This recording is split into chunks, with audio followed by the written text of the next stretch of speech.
Hello students, कैसे हैं आप सब। मैं उम्मीद करता हूं आप लोग अच्छे होंगे और आप लोगों का प्रिपरेशन भी बहुत अच्छा से चल रहा है। पार्ट 1 हमने अपलोड कर दिया था। मैं उम्मीद करता हूं आप लोग देख लिए होंगे। अगर नहीं देखे हैं तो उन वीडियो का लिंक इस वीडियो के डिस्क्रिप्शन में दिया हुआ है, वो पार्ट 1 पहले देख लें, फिर पार्ट 2 देखिएगा। ठीक है, चलिए पार्ट 2 का जो पहला क्वेश्चन है, क्योंकि 26 क्वेश्चन हम इससे पहले अपलोड कर दिए हैं, 27वां से हम अपलोड कर रहे हैं। एक निजी कंपनी प्रविवरण जारी नहीं कर सकती है। A private company can not issue a prospectus.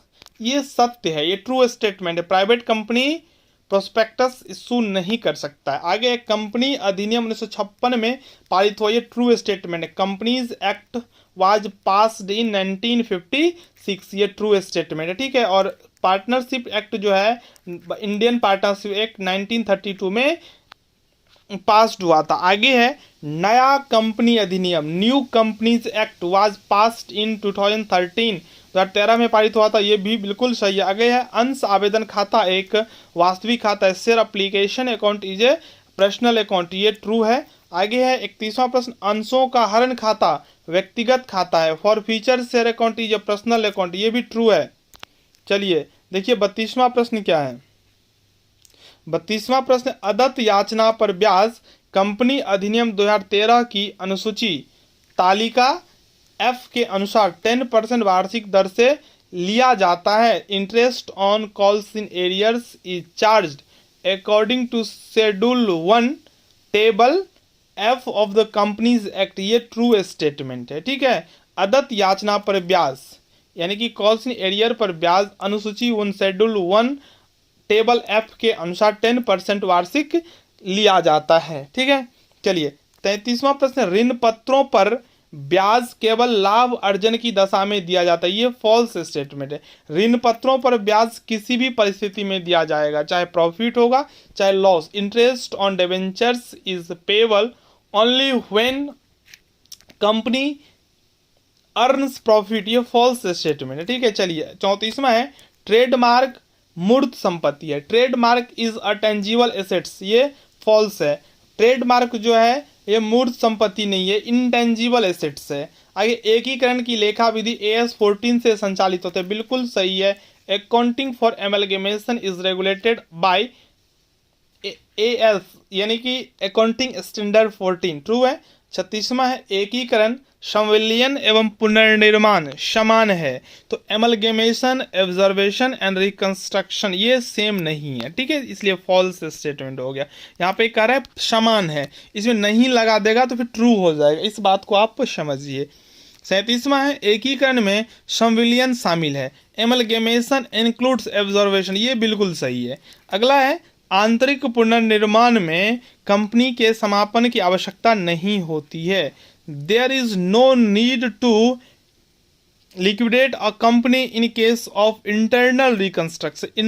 Internal जो रिकंस्ट्रक्शन होता है ना, उसमें कंपनी की समापन की आवश्यकता नहीं होती है, बिल्कुल सही बात है। अगला है 39 नंबर, बाह्य पुनर्निर्माण में नई कंपनी का निर्माण नहीं होता है, ये असत्य है।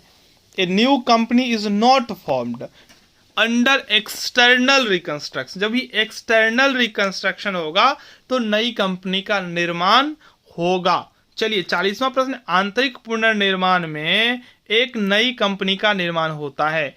In internal reconstruction a new company false है, ये पहले भी हम बता चुके हैं। चलिए 41वां प्रश्न है, ऋण पत्र शोधन अक्षमता एवं दिवालिया संहिता कोड 2016 में पारित हुआ। The insolvency and bankruptcy code was passed in 2016, ये ट्रू स्टेटमेंट है। चलिए अगला है 42वां, भारतवर्ष में कंपनी अधिनियम के अंतर्गत सूत्रधारी कंपनी के लिए मिश्रित चिट्ठा अनिवार्य है, ये बिल्कुल सही है। भारत में कंपनी अधिनियम के अंतर्गत जो सूत्रधारी कंपनी होते हैं उनको मिश्रित चिट्ठा बनाना पड़ता है। ठीक है, चलिए 42वां प्रश्न है, 42वां हो गया। 43वां प्रश्न है, सूत्रधारी कंपनी अपने सहायक कंपनी को वित्तीय सहायता नहीं दे सकती है, ये असत्य कथन है। Holding company can not give financial assistance to its subsidiary company, ये फॉल्स स्टेटमेंट है। 44वां प्रश्न है, सहायक कंपनी की अंश पूंजी मिश्रित चिट्ठे में दर्शाई जाती है। The share capital of the subsidiary company is shown in the consolidated balance sheet, ये ट्रू स्टेटमेंट। सहायक कंपनी की अंश पूंजी, सहायक कंपनी की अंश पूंजी, share capital of the subsidiary company कहां दिखाया जाता है? मिश्रित चिट्ठे में, ये स्टेटमेंट ट्रू है। चलिए 45वां प्रश्न है, अल्पमत अंशधारियों का हित मिश्रित चिट्ठे में, अल्पमत अंशधारियों का हित मिश्रित चिट्ठे में दायित्व की ओर दिखाया जाता है। अल्पमत अंशधारियों का जो हित होता है मिश्रित चिट्ठे में कहां दिखाया जाता है? दायित्व की ओर, ये ट्रू स्टेटमेंट है। ठीक है, चलिए 46वां प्रश्न है, समामेलन के पूर्व के अर्जित लाभ आयगत लाभ होते हैं, ये असत्य है। Profits prior to incorporation are revenue profits, ये फॉल्स स्टेटमेंट है। चलिए 47 नंबर क्वेश्चन है, समामेलन के पूर्व के अर्जित लाभों को लाभांश के रूप में वितरित किया जा सकता है। Profits prior to incorporation may be distributed as a dividend, ये फॉल्स स्टेटमेंट है। यानी कि समामेलन के पूर्व के अर्जित लाभ को लाभांश के रूप में आप बांट नहीं सकते हैं। आपको अगर अच्छा लगता हो तो वीडियो को जरूर लाइक कर दें, क्योंकि व्यू तो रहता है लेकिन लाइक उतना नहीं होता। इसका मतलब मैं क्या मानूं, जो आप लोगों के लिए मेहनत कर रहा हूं क्या सही नहीं है? अगर सही आपको लगता है, मैं आपको थोड़ा भी हेल्प कर पा रहा हूं तो लाइक कर दें, नहीं तो फिर कोई बात नहीं है। चलिए 48वां प्रश्न है, प्रारंभिक व्यय को बिक्री के अनुपात में विभाजित किया जाता है। प्रिलिमिनरी एक्सपेंसेस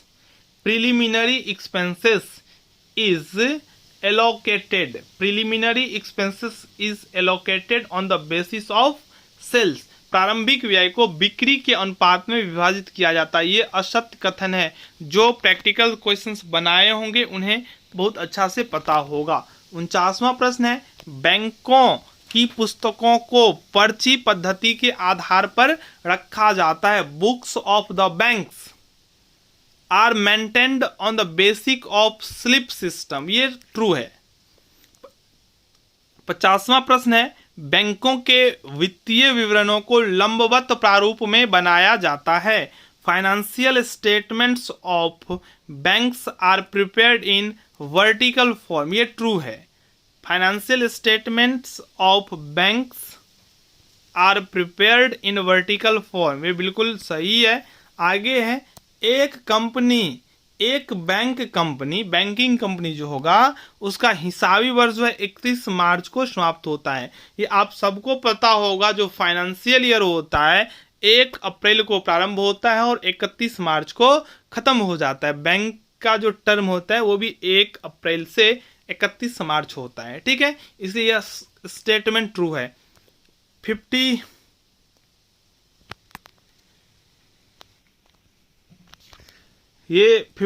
है। ठीक है, 52वां ही प्रश्न है। ये 53वां होगा और ये 54वां होगा। बैंकिंग कंपनी अधिनियम 1949 ने बैंकिंग तथा बैंकिंग कंपनी दोनों ही परिभाषित किया है।